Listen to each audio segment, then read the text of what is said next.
Here's a segment from a recent Gun Talk Radio episode. You can listen to all the Gun Talk Radio podcasts however you tune in, or check out guntalk.com for more.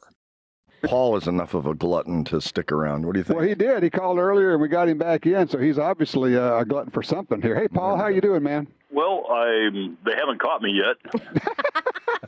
Well, that's why you go to Alaska, right? Yeah.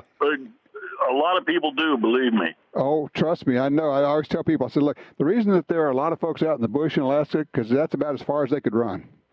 I tell you, I told the trooper one time, I said, nobody moves to Trapper Creek because they scored high and plays well with others.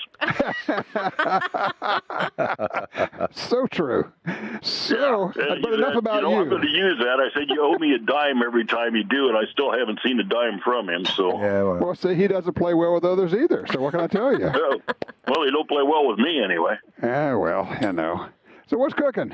Okay, so 2-3 weeks ago, you were talking to Phil Journey. Yep. And you gave us an address to send some money to. Ah, yes. And my wife, who is a 35-year retired school teacher, sent him $50. Okay. Okay. And we got a nice letter from the Center for the Defense of Free Enterprise thanking us. And it's signed by Alan M. Gottlieb, president. Say, wait, I know that name. I said, I know that name. I have told people to send him money at the Second Amendment Foundation. Okay, I have sent him money at the Second Amendment Foundation. I just want to know how many organizations is Alan opening the envelopes for? All right, here's what happened here.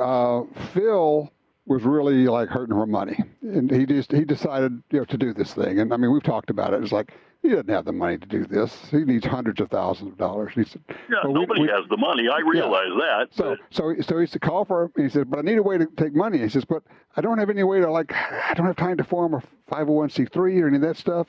He talked to Alan. Alan being like one of the smartest guys I know. He says, look, I got a few 501c3s tucked away. Just like we got him back here that lets us, we could process orders. I mean, we got the systems. He says, Phil, I got you back. I'll take care of this. You just send them to us. We'll process the money. We'll turn it around and get it to you, but it'll run through this thing and it'll be tax deductible. And so this is basically Alan saying, this is what we will do for the Second Amendment. He's always thinking, to me, it's like he's playing 3D chess when the rest of us are playing checkers. He just sees stuff way ahead of the rest of us. As he needs to.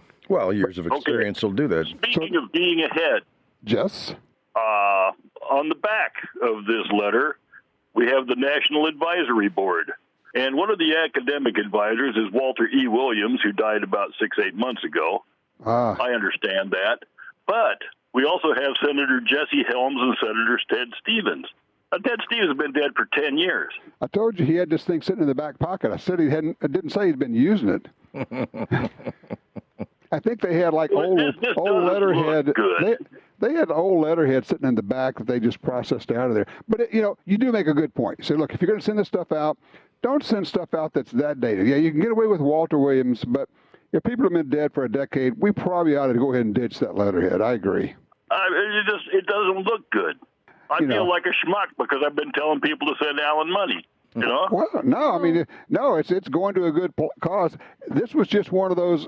We have some stuff back here that we think we can pull out and help Phil on a temporary basis until he can get something going, and that's all that was going on. And time is of the essence. It's not like we had 6 months to set it up. This is true. But, yeah, I understand. It's like it feels weird to get this thing and go, what is this? And go, well, they just said, hey, run back here to the stock room and grab some of this letterhead from this outfit that we haven't used in 10 years, and we'll use that for right now. And, I guarantee you nobody even looked at it. But you make an excellent point, and I will pass it along to Alan and say, hey, you might want to go take a look at that letterhead because your board there, your advisory board, a lot of them are not with us anymore. Yeah. Well, I can't send him any more money in good conscience. Why? Why? Because he feels like Wayne LaPierre Jr. to me. Oh no. What? Why? Seriously, because when you just have a binder full of boards that you can pull out a letterhead for and take the money from this, how much is Alan getting out of this deal? Zero. Not a penny. Yeah, nothing. Okay. He's just a processor. Did you not understand when I said he just pulled this out to help Phil out? Alan's not getting any of this money. It's costing him actually to process it. It's costing Alan money to process it. He's actually losing money. He just said, I have a structure that we can run this thing through, and we'll run it through here, and then, but Phil's going to get all the money. His lawyers are. Phil's not getting any of the money. Right. His lawyers are. But no, this was just I can help you out, buddy thing. And I've got this old thing we haven't used for a while, but it still exists. It's just there, but it hasn't been used in a while, but it's still a legal entity. Yeah, and we'll run this thing. But so you can get up and running. There was the purpose behind it, Paul. Yeah. Just my suggestion would be if you do email somebody, just don't CC Stevens. That's all. Gosh, it might bounce. Save the effort. But no, I can't imagine that there's any way to equate what Alan's doing with what Wayne's doing. I mean, Alan's not getting any of the money from this. This is truly an act of charity on his part. That's all this was. Yep. Okay, if you say so, I will buy it this time. But it looks weird and it feels weird to me. Okay, well, I'm sorry it feels weird and looks weird, but I'm just telling you, this is what's going on. And as much as Alan does for our Second Amendment, I mean, there is no funny money going on whatsoever. No doubt. No funny business, no funny money. And look, here's the deal. If I thought for a second that were the case, I would not be on the board of directors of the Second Amendment Foundation, and I am. Or give them airtime, or give them, as I have thousands of dollars of cash money. Right. So I don't talk about that very often, but yeah, I make donations to them. So there's that. But I appreciate it, Paul. It's good that you actually called and aired that so we can kind of address it. It's something I was not aware of. And there may be other people who are getting that and going, what's going on? Well, my understanding is that's exactly what's going on. That's about all I could do. And look, I appreciate it, Paul. Thank you for the call.